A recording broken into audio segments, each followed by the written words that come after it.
ungkapan di telapak tangan Buddha yang berasal dari perjalanan ke barat, salah satu dari 4 nobel klasik Tiongkok, merujuk pada anekdot di mana Sun Gokong menunggangi awan terbang mencapai tempat yang diyakininya sebagai tempat terjauh hanya untuk mendapati dirinya berada di telapak tangan Buddha.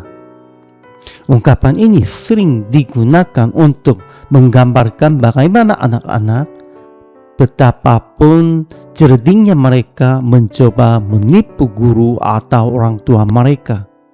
Buddha digagalkan dan Tuhan mengatur sejarah, bahkan termasuk semangat pemberontakan orang Yahudi, dan mewujudkan rencana penebusannya. Yesus lahir ketika Kaisar Romawi Augustus mengeluarkan dekret sensusnya. Semua orang kembali ke kampung halaman mereka untuk sensusnya, dan Yusuf melakukan perjalanan dari Nazaret di Galilea ke Bethlehem di Yudea bersama Maria yang sedang hamil. Ketika tiba saatnya Maria melahirkan, mereka tidak dapat menemukan penginapan, sehingga mereka melahirkan seorang anak laki-laki dan membaringkannya di parungan. Pada malam itu, malaikat-malaikat turun dan memuji dan memberitahu kepada para gembala yang ketakutannya bahwa seorang juru selamat telah lahir di kota Daud.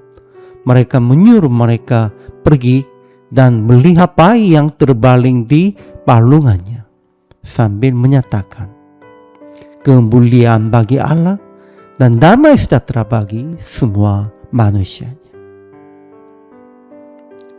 Bagian hari ini memberikan bukti penting untuk meneliti waktu kelahiran Yesus dalam terang peristiwa sejarah.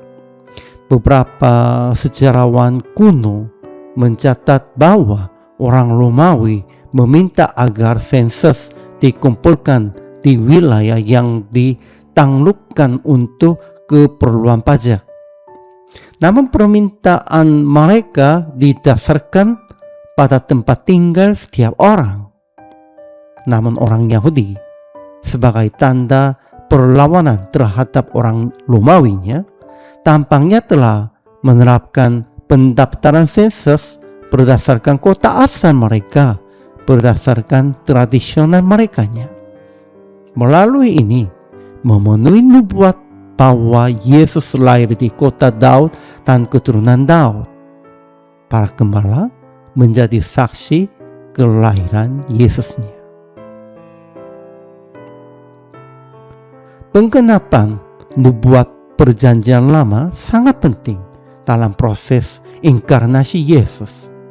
Di antara semua itu, kelahiran Yesus di kota Daud dan dari keturunan Daud sangat penting untuk menegaskan kepada semua orang bahwa Yesus adalah Immanuel yang dinubuatkan oleh Yesaya. Untuk tujuan ini, Allah menggunakan Kaisar Romawi, hati orang-orang Yahudi yang menentangnya, dan bahkan para gembala yang dibenci secara sosial sebagai saksi untuk menyebarkan pesan tersebut ke seluruh Yudeanya. Keselamatan Allah dengan demikian terlaksana melalui peran banyak orang dalam rencana penebusannya. Hari ini kita pun berharap dapat memainkan peran kecil dalam mempersiapkan jalan bagi kedatangan kembali Yesus Kristus.